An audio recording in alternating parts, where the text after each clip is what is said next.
So we're going to talk here a little bit about net presence. GB did well against the Netherlands, going hard to the net. Matthew Myers, a big part of that. Just talk me through the process then. Play starts to happen, you're the guy that's got to drive hard to the net. What are you thinking? I know my role on every line I play on is to, be physical, push the D-men's back, get in the goalie's face, and so when I dish the puck wide or the puck goes wide, I know to try and make a 2-on-1 with the D-man, then I'm trying to make my way to the net, and obviously just try and cause a bit of confusion defensively, and obviously when I get to the net, get in the goaltender's eyesight. How much of it is you following the puck as it's coming in towards you? How much do you just not have to worry about that and you focus on what's behind you?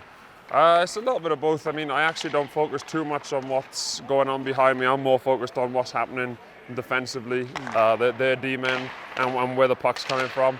And obviously, if I can bring somebody to the net with me, then there's more bodies there, less likely that the goaltender's going to be able to see the shot or see the puck. Once I'm in front, obviously, I'm just trying to make a tip. A redirection from that close gives the goaltenders all sorts of problems. You go back 15 years and a guy like John Leclerc in the EIHL, it's where he made his living. His stick goes down, his tripod, you can barely move him. It's a little bit different though now, isn't it?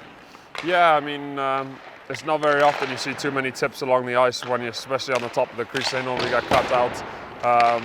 And also, you don't have to be so fixed because the D-men can't really whack and batter you as they used to a long time ago. So yeah, it's about getting body position. Obviously you want to stay on top of the crease, not let the goaltender challenge the puck, but you've also, there's a line because being in the crease they'll kick you out and the player will go outside. So it's a bit of a battle. I like it when there's a battle because it means there's more bodies in front. Who is it when they wind up from the blue line and you look in the eye that you think, oh God, this could go anywhere? This season, Swins. So Swinny hit me right in the heart one time this year from the top of the circles. That wasn't pleasant, but 9 times out of 10 you don't get hit. Okay, well let's go to the net and see whether we can do a little bit of this before the Zamboni gets on. Well, I'm just trying to get anything on Stevie's here. He's a pretty good shooter, so I don't have to worry about getting hit in the face. But all I'm trying to do is track the puck.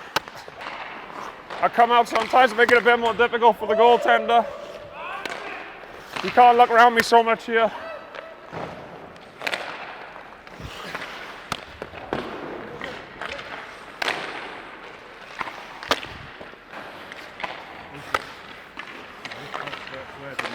Yeah, you can. Good stick. So, how much more difficult is it when you've got somebody that's riding you like that? Obviously, I don't have the time to just look at the puck and guide it onto my stick because Benny there, he was pushing and shoving my body, but also when the puck's coming, just giving my stick a little bit of a tap, and obviously that makes the world of difference when the puck's coming quite quickly at you. And that's just one of those things. Sometimes it's more luck than judgment getting a tip. Quite often it is, because obviously a lot of bodies there. And there's bodies out in front too, and you might not see the puck to the last minute. So. And we hear you now. The breathing, when you battle like that, it tires you very quickly. Yeah, of course it does. I mean, you stood in a bit of a squat position, and he's leaning on you. He's probably 90, 100 kilos. He's leaning on you. So, and I'm trying to stay in good position. So, it does tire you out. Well, there you go. That's just a couple of the things that Matthew does when he goes to the net, and it reaped GB rewards in that first game against the Netherlands.